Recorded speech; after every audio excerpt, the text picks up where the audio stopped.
आप सभी विद्यार्थियों का स्वागत है हमारे चैनल पे। दोस्तों आज के स्टूडेंट बात करने वाले हैं दोस्तों CC3 का बहुत ही महत्वपूर्ण प्रश्न दोस्तों हेल्थ बैलेंस का है कि पोषण क्या है और अच्छे स्वास्थ्य को बनाए रखने के लिए पोषक तत्वों के कार्यों का वर्णन करें। दोस्तों बहुत ही महत्वपूर्ण प्रश्न, आइए हम इस प्रश्न को देखते हैं।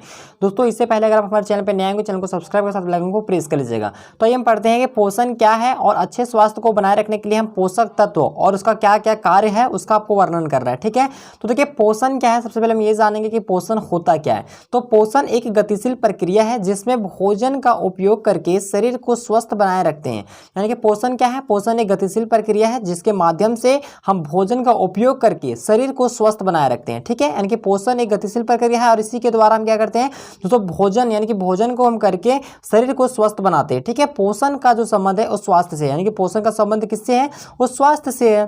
तो उसको की वृद्धि की दृष्टिकोण यानी कि जो वृद्धि व प्रतिस्थापन भोजन उपयोग के द्वारा होता है। यानी कि जो दोस्तों यहाँ पे जो पोषण का जो संबंध है उस स्वास्थ्य से है और इसकी वृद्धि और प्रतिस्थापन जो है वो भोजन के उपयोग द्वारा होता है।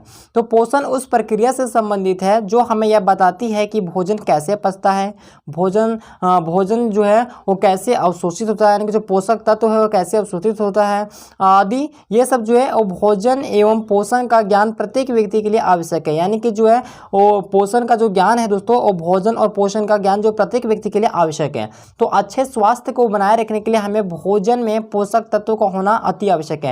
यानी कि दोस्तों हम भोजन तो करते हैं, जैसे बहुत सारा खाना वगैरह वो सब करते हैं, लेकिन भोजन में हमें पोषक तत्वों का जो है वो जानना और उसके लिए बहुत ज़्यादा आवश्यक है। यानी कि जिस भोजन में हमें पोषक तत्व मिलता है हमें उसी भोजन को करना चाहिए। ठीक है, यानी कि ऐसी भी बहुत सारा भोजन या वैसा करना नहीं चाहिए। तो भोजन के लिए जो आवश्यक पोषक तत्व हैं जिनसे हमें अच्छे स्वास्थ्य को बनाए रखने में सहयोग करती है, तो कौन कौन से पोषक हैं और कौन कौन से तत्व हैं, तो ये हम जानते हैं। वे सब निम्नलिखित हैं। देखिए पहला पॉइंट है कार्बोहाइड्रेट। ठीक है, कार्बोहाइड्रेट, तो कार्बोहाइड्रेट ऊर्जा के सबसे महत्वपूर्ण स्रोत है। किसका तो ये ऊर्जा का सबसे महत्वपूर्ण स्रोत है, क्या है, कार्बोहाइड्रेट। यहाँ जो है पोषण के ये जो है वो पोषण के लिए मतलब कि बहुत ही महत्वपूर्ण है। और कार्बोहाइड्रेट मुख्यतः दो प्रकार का होता है, एक साधारण कार्बोहाइड्रेट, दूसरा जटिल कार्बोहाइड्रेट। आइए दूसरा देखते हैं। दूसरा है दोस्तों protein carbon, hydrogen, oxygen, nitrogen व कभी कभी सल्फर नामक तत्वों से बनी होती है। तो प्रोटीन नए ऊतकों को बनाती है और टूटे हुए ऊतकों को मरम्मत करती है, अर्थात जोड़ने का काम करती है। यानी कि प्रोटीन जो है वो नए नए ऊतक को बनाती है। ठीक है, और वहीं जो ऊतक जो टूटा हुआ था उसको जोड़ने यानी कि उसको मरम्मत करने का काम करती है। साथ ही साथ जल तथा अम्लों को संतुलन के नियमित मतलब करती है। यानी कि जल और अम्ल जो होते हैं उन दोनों को जो है वो संतुलन में नियमित करती है। और ऑक्सीजन व पोषक तत्वों को कोशिकाओं से मतलब कि लेके जाती है और साथ ही यह एंटीबॉडीज जो है वो बनाती है। ठीक है, यानी कि इसका जो प्रोटीन का काम क्या है, क्या जो है एंटीबॉडीज भी बनाती है। ठीक है, अगला देख लीजिए, अगला है वसा। तो वसा में कार्बन, ऑक्सीजन, हाइड्रोजन तत्वों का प्रतिशत क्रमशः 76-12-12 होता है। कितना, 76-12-12 होता है, यानी कि 7-6-1-2-1-2 होता है। वसा हमारे शरीर की अनेक क्रियाओं के लिए अत्यंत ही आवश्यक होता है और वसा हमें गर्म रखती है। ठीक है, यानी कि वसा जो है हमें ऊर्जा प्रदान करती है, गर्म रखती है तथा कोमल अंग जो होती है उसको सुरक्षा प्रदान करती है। वसा हार्मोन के उत्पादन में भी हमें सहायता करती है।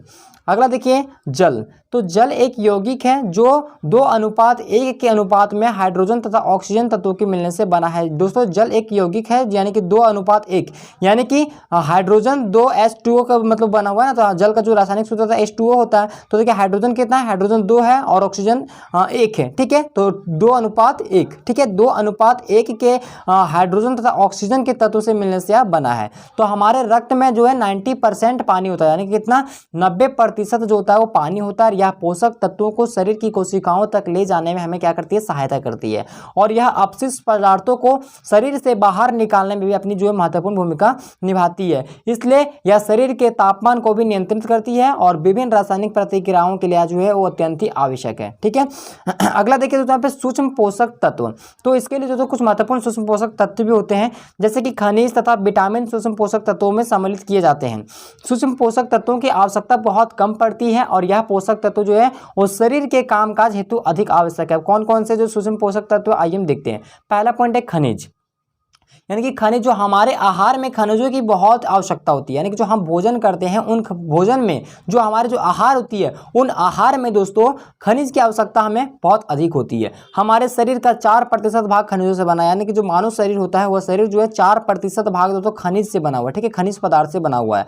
तो स्वास्थ्य दांत, ठीक है, स्वास्थ्य दांतों, अस्थियों व मांसपेशियों के लिए खनिजों की आवश्यकता होती है। इसके अलावा कुछ मैक्रो खनिज की भी आवश्यकता होती है, जैसे calcium, potassium, sodium, magnesium, phosphorus इत्यादि।